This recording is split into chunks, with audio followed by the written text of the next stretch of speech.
Hello, Brabbit 1987 here, and today we are going to be playing Don't Starve.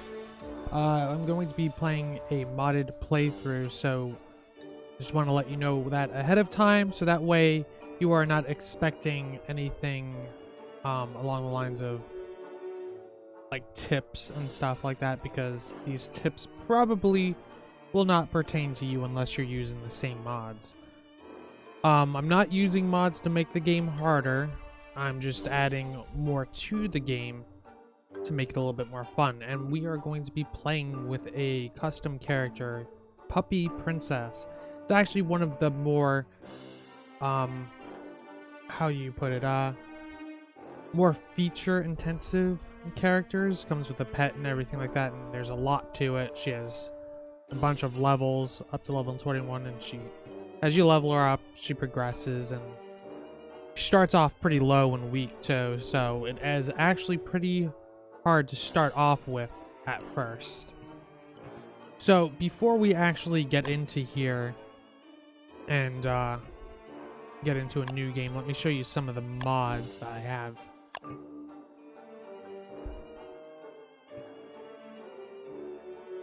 Alright, so I tried a bunch of different mods out, and I actually turned off the ones that I felt weren't really necessary. Like this action query thing is a pretty cool idea. You can hold shift and drag, and you can have your character like mine a bunch of, say, logs or something like that, which is pretty cool.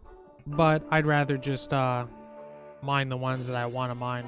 And it's sort of a little bit weird because when you use that, it like does a chop, but then it slows down, then it finally goes full speed. So it's not something I'm going to be using in this playthrough. Something definitely is always on status. What this does is it pretty much gives you all your information in number form and stuff like that, so you'll always have your health on top and everything like that. Auto retrap is extremely useful. It'll automatically pretty much what it says, retrap your rabbit traps and stuff like that, so you don't have to pick them up. Birdcage time based. This mod essentially allows feathers to drop after a certain period of time. Charcoal burner. This one allows you to get charcoal and dust from your fire, which sort of makes sense. I mean, because it's a fire pit, you should be able to get that stuff from there. Craftable gears. This adds a crafting recipe for gears. It's not overpowered or anything like that. It's actually pretty difficult from what I gathered to actually make the gears. Same thing with the living logs. Like, they have pretty good recipes. They're not too bad. I'm especially going to need the craftable gears for another mod that I have. So, and then damage indicators. This is just pretty much a pretty cool looking mod where it shows the damage that you're doing. We also have deluxe campfires 2.11. I actually have not used these yet, so it's gonna be new for me. Like, I've had them in when I was testing out some of the mods, but I never actually built one of them, so. But they look pretty cool. Display food values. This just gives you more information on your food. Don't spoil early. This apparently fixes a bug in Reign of Giants. I'm not exactly sure. It says right here, fixes the Reign of Giants crockpot rot bug. So I just decided to install it because I'm going to be using Reign of Giants.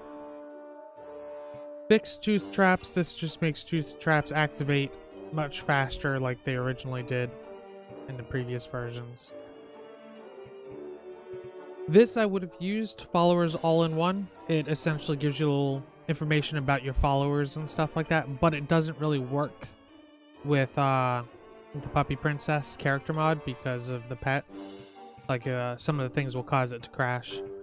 Then here we have a freezer. This is actually pretty hard to build. So, I think it requires, what was it, 3 gears or something like that?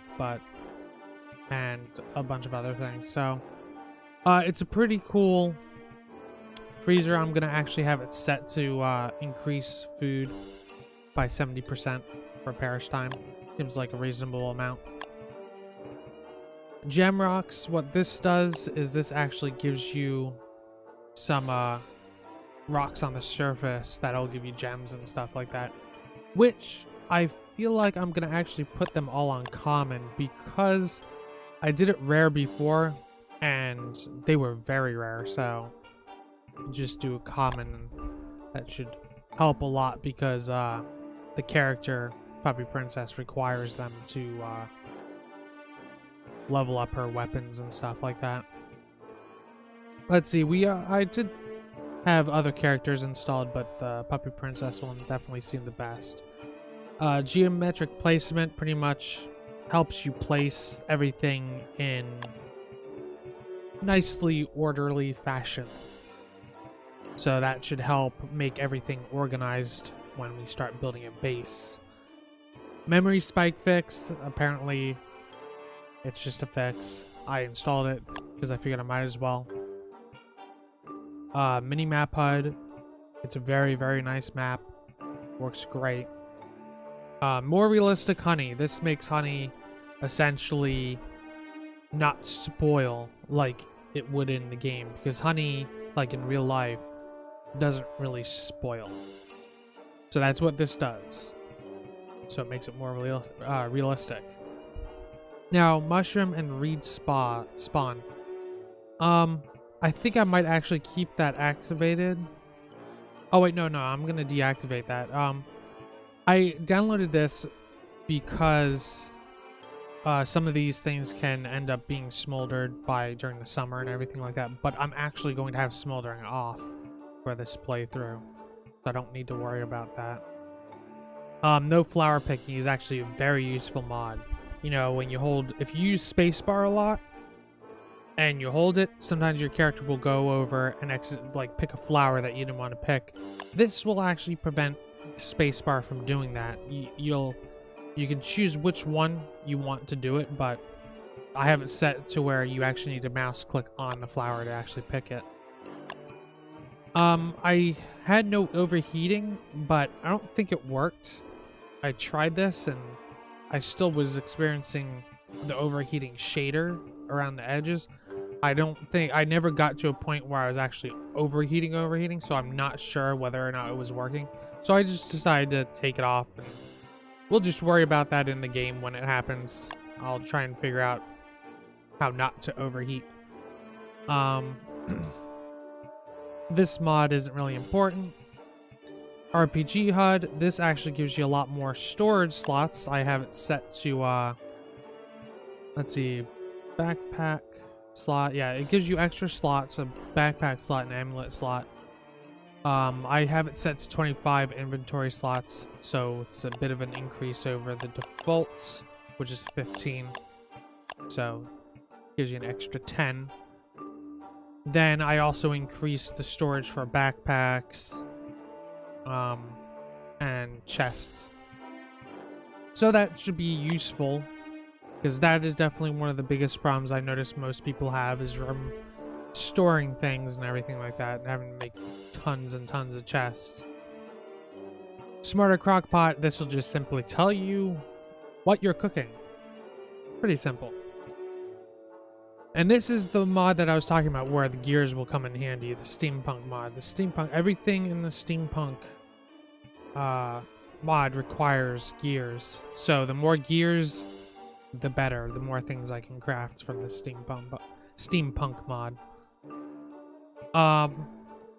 Sticky recipes, I'm not going to play with. Basically, this allows you to look at a recipe and have it sticky on here on the bottom, so you can see it at all times while you're collecting the materials and stuff like that. Decided not to use that. Figured it's not that big of a deal. I mean, the recipes aren't that hard to memorize. So, Storm Cellar. This gives you a huge storage area. Assuming you end up actually building this. This is something for, I guess, later in the game. Like when you actually have a lot of resources, you could build the storm cellar and store a bunch of stuff in there. I think it has like 40 slots. So, now this mod I love. The Stumps Grow mod. Basically, this allows you to cut down trees and they'll just regrow rather than you having to dig up the stump and then replant like the pine cone or whatever. This will just make the stumps regrow. So yeah, very useful, especially if you create your own forest and everything like that. You don't have to dig up all the stumps too and replant it. It just saves a lot of time. Now, this is the mod that's going to make the hugest difference, and that is take your time. I am not a particular fan of the 8-minute days in Don't Starve, so I decided to use Take Your Time. And it originally comes with a weird numbering system, so I created my own, an alternate version. So I'm going to be using 16-minute days, so I'm just going to extend the day twice the length than what it normally is. So that should give us a lot more time to do the things that we need to do throughout the day. And I'm gonna save, auto save. Yeah, we're gonna do 8 minutes, so it'll save in the middle of the day too, maybe. Actually, no, we're gonna just do daily. That seems like a good one. Unbiased killer bee. What this pretty much does is the killer bees will attack just pretty much anybody. So it's not, you know, they don't only attack the player. Useful flooring gives you like little extra protection with the carpets, so you actually get like insulation, stuff like that from them. Walls drop walls, so when you knock down a wall, you don't just get rocks back, you actually get the wall itself. I haven't actually used this yet, but it sounds like a very useful mod. Where's my bee flow? This just puts a bunch of map icons of a whole bunch of different things that might be useful to know, like bee flow, deer clops, and stuff like that. Wide field of view, definitely a great mod. This allows you to extend your field of view, which is amazing. And then I have these two, a house and a cabin. I have yet to actually try these out, but they seem like a pretty cool addition to the game. And then wormhole marks. I actually have not tried this out yet, but apparently I guess when you go through a wormhole, it'll mark that wormhole with a certain color and the other wormhole with the same color, so you know which wormholes go together and everything like that. So that is pretty much for all the mods, all the mod talk. So let's create the actual game.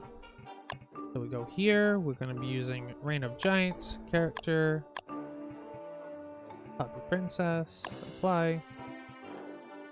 And if you'll notice that I don't have any of the characters unlocked. That's because I haven't played it enough. Just recently bought the game, so yeah. Just ignore it. We're not that bad. Maybe. We'll see. I hope I don't die within the second day. That would suck.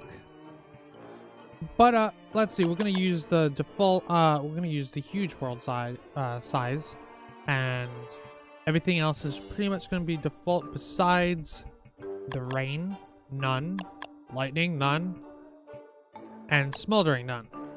Now you may be wondering why I'm doing all this. Well, one, the Puppy Princess starts off with a very low mental state, like 100. So if it starts raining in the beginning, you're almost practically screwed straight from the start because your mental state just drops dramatically. And then you have to kind of deal with all the shadows coming after you and everything like that. And the reason why I'm disabling lightning, well, one, because I don't think you can have lightning when there isn't any rain to begin with. But also because I really don't want my stuff burning down and stuff like that. And also, the fix for it is just making a lightning rod, which is fine. It's pretty easy to do. The recipe isn't that hard. So I just decided just to get rid of the lightning altogether. There's no point to it, really. At least in my opinion.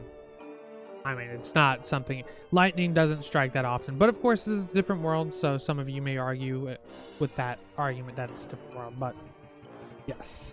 And smoldering, again, I don't want my stuff burning on fire. It's just pretty much that simple. I don't want any of that stuff happening. And the rest I'm leaving on default. So you can sort of see this game like a non-Reign of Giants game, but with all the Reign of Giants content. So like in the default game, the vanilla game, you didn't have the wetness indicator and you didn't have the smoldering crap. The only thing in this one is I'm still going to overheat. So, and I haven't dealt with that much. So I guess we'll see how that goes. Let's see, what am I going to start with? Maybe spring? Spring.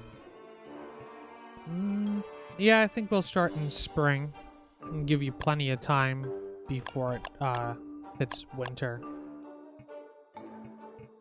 So, yep, we will do that and we will start the game. So, see the next episode where we actually start the game. This is pretty much the prequel. And I'll see you there, and let's see how long we can survive.